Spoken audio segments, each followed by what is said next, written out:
Assalamualaikum warahmatullahi wabarakatuh. Perkenalkan, nama saya Naila Kansa Ramadhani dengan NIM 444123023 dari jurusan Agribisnis Fakultas Pertanian Universitas Sultan Ageng Tirtayasa. Pada kesempatan kali ini saya akan meresum jurnal yang berjudul Penerapan Analisis Regresi Dummy pada Data Kualitatif Kasus Ekonomi. Nah, tujuan saya meresum jurnal ini adalah untuk memenuhi mata kuliah ekonometrika. Persamaan regresi dengan satu peubah bebas dan satu peubah tak bebas disebut regresi sederhana. Misalnya, persamaan yang menggambarkan hubungan antara tinggi bapak dan tinggi anak laki-lakinya. Nah, dalam contoh ini, tinggi bapak itu sebagai peubah bebas dan tinggi anak laki-laki itu sebagai peubah tidak bebas. Persamaan dengan beberapa peubah bebas dan satu peubah tak bebas itu disebut regresi berganda. Misalnya, hubungan antara peubah bebas seperti tingkat pendidikan, tingkat pendapatan, dan jumlah anak terhadap peubah tak bebas seperti pengeluaran konsumsi keluarga. Nah, selanjutnya ada berdasarkan skala pengukurannya, peubah dapat dikategorikan menjadi 4, yaitu peubah berskala nominal, berskala ordinal, interval, dan rasio. Yang pertama ada skala nominal. Skala nominal adalah skala pengukuran yang mengelompokkan data ke dalam kategori atau label tanpa urutan. Misalnya jenis kelamin mempunyai skala pria dan wanita. Nah, untuk peubah-peubah lainnya itu contohnya seperti agama yang dianut, ras, pekerjaan, budaya, metode pembelajaran, jenis perusahaan, status pekerjaan, dan masih banyak lagi. Lalu, angka-angka yang disajikan pada skala nominal ini hanya sebagai nama penggolongan. Angka tersebut tidak mengukur besaran, tetapi hanya sebagai lambang. Nah, dalam hal ini, angka 1 ini tidak lebih besar dari 0, begitu juga angka 0 ini tidak lebih kecil dari 1. Contohnya pemberian kode 1 pada laki-laki dan kode 0 pada perempuan. Nah, hal ini tuh tidak berarti laki-laki ini memiliki nilai 1 dan perempuan ini memiliki nilai 0. Dalam kasus tersebut, bisa juga perempuan ini memiliki nilai 1 dan laki-laki ini memiliki nilai 0 tanpa merubah makna. Yang kedua ada skala ordinal. Nah, skala ordinal ini adalah skala pengukuran yang digunakan untuk mengurutkan data non-numerik. Contoh dari skala ordinal sendiri seperti tingkat kepuasan pada online shop, tingkat pendidikan, dan lain-lainnya. Nah, contohnya tingkat kepuasan pada penilaian online shop itu seperti sangat tidak puas, atau puas, dan sangat puas. Kalau tingkat pendidikan itu contohnya seperti SD, SMP, SMA, perguruan tinggi.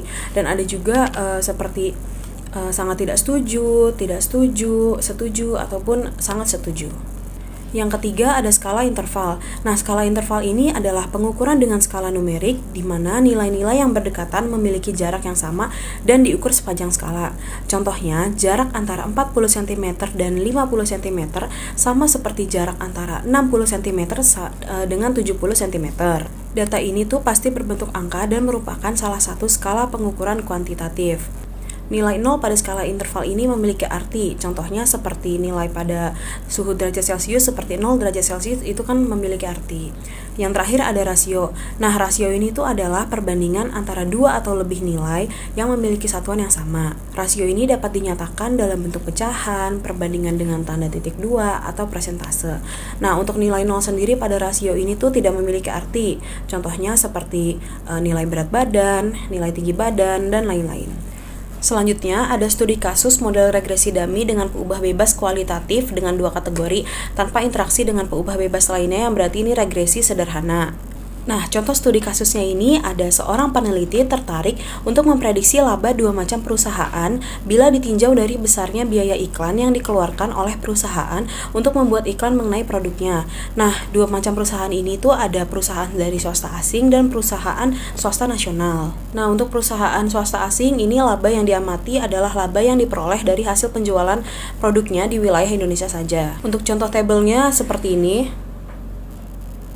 Langkah selanjutnya yaitu akan dilakukan analisis pada data tersebut hingga memperoleh model umum dan model untuk setiap kategori.